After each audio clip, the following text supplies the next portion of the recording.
Hello friends, welcome to my YouTube channel. एक बार फिर से आपका स्वागत है हमारे चैनल पर, जहां हम आपको दुनिया में घटित होने वाली सच्ची भूतिया घटनाओं के बारे में बताते हैं। तो बिना आपका वक्त गवाए शुरू करते हैं आज की हॉरर स्टोरी। दोस्तों, ये घटना है नागपुर में रहने वाले स्वाति और उनके पति अशोक की। स्वाति और अशोक की नई नई शादी हुई थी और दोनों ही अपने हनीमून का प्लान बना रहे थे। दोनों शादी से बहुत खुश थे। दोनों ने ही हनीमून के लिए जगह चुन ली थी कि उन्हें कहाँ जाना है, और दोनों पति पत्नी अपनी प्राइवेट गाड़ी से हनीमून के लिए निकल पड़े। रात का समय हो चुका था और वो दोनों अपने हनीमून डेस्टिनेशन पर पहुंचने वाले थे। हनीमून डेस्टिनेशन पर पहुंचने के बाद दोनों फ्रेश हुए और उसके बाद उन्होंने रात का डिनर किया। और अब वक्त आ गया था उन दोनों की सुहागरात का। अशोक और स्वाति रूम में दाखिल ही हुए थे कि अशोक का फ़ोन बज उठता है। अशोक फ़ोन उठाकर बोलता है कि स्वाति, मैं अभी आता हूँ। लेकिन अशोक को फ़ोन पर बात करते करते काफ़ी वक्त बीत जाता है। जब अशोक वापस रूम में लौटता है तो वह देखता है उसकी बीवी नग्न अवस्था में पड़ी है और उसके खून के कपड़े नीचे पड़े हैं। ये देखकर अशोक काफ़ी डर जाता है। जब वह स्वाति को उठाने की कोशिश करता है तो वो धीमी आवाज़ में कहती है, बस जान, अब और नहीं, मुझसे अब और नहीं हो पाएगा। ये सुनकर अशोक सख्ते में आ जाता है। उसने स्वाति को इस बारे में बात करने की बहुत कोशिश करता है, लेकिन स्वाति को होश नहीं था।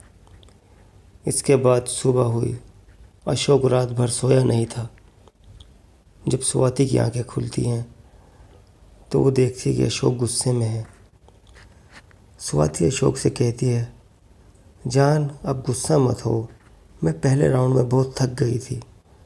चलो अब गुस्सा थूक दो और अपना दूसरा राउंड अब पूरा कर लो। जैसे ही स्वाति अशोक के करीब आती है तो कमरे का सारा सामान हवा में उड़ने लगता है, जैसे कोई तूफान आ गया हो। वो दोनों कमरे से बाहर आ जाते हैं और अशोक स्वाति को बताता है कि जो कुछ तुम्हारे साथ रात हुआ वो मैंने नहीं किया है। अशोक की बात सुनकर स्वाति को यकीन नहीं हो रहा था कि सच में ऐसा हुआ है। अशोक समझ चुका था कि मामला गंभीर है, उसे जल्दी ही कुछ करना होगा, नहीं तो कुछ भी हो सकता है। अशोक वहीं के एक स्थानीय बाबा से मिला। बाबा ने बताया कि स्वाति पर एक प्रेत की नज़र है। अब इस प्रेत ने स्वाति के साथ संबंध बना लिया है। अब ये प्रेत तुम्हें स्वाति के साथ नहीं रहने देगा। तभी अशोक ने बाबा से पूछा कि इस प्रेत से बचने का कोई उपाय नहीं है।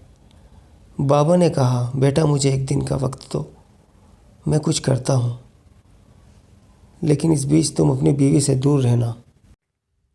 जब अशोक वापस रिसोर्ट लौटा तो उसने अपनी बीवी को फिर से नग्न अवस्था में पाया। जब स्वाति की नज़र अशोक पर पड़ी तो स्वाति ने कहा, क्या हुआ, ऐसे क्यों देख रहे हो? फिर से हिम्मत कहना कि तुमने ये सब नहीं किया। अशोक अपना सर पकड़कर वहीं बैठ जाता है और रोने लगता है। अशोक को रोता देख स्वाति कहती है, चलो जान, अब वापस घर चलते हैं। वो दोनों रात में ही वहाँ से चल देते हैं। वहाँ से कुछ किलोमीटर चलने के बाद स्वाति अशोक से भारी भयानक आवाज़ में कहती है, गाड़ी रोको। अशोक जब स्वाति की ओर देखता है तो देखता है कि स्वाति की आंखें लाल हो चुकी हैं, और ये देखकर वह घबरा जाता है। और तभी उनकी गाड़ी का एक्सीडेंट हो जाता है। जब अशोक को होश आया तो उसने पाया कि वो हॉस्पिटल में है। जब उसने अपनी बीवी के बारे में पूछा तो वहाँ के डॉक्टर ने बताया कि सिर्फ तुम्हें ही यहाँ पर लाया गया था। उस हादसे के बाद स्वाति का अभी तक कुछ पता नहीं चल पाया है। ये थी अशोक के साथ घटी घटना, जिसे वो आज तक नहीं भूल पाया है। तो इस कहानी में बस इतना ही दोस्तों। अगर वीडियो अच्छी लगी हो तो लाइक शेयर और सब्सक्राइब करें और मिलते हैं आपको अगली वीडियो के साथ।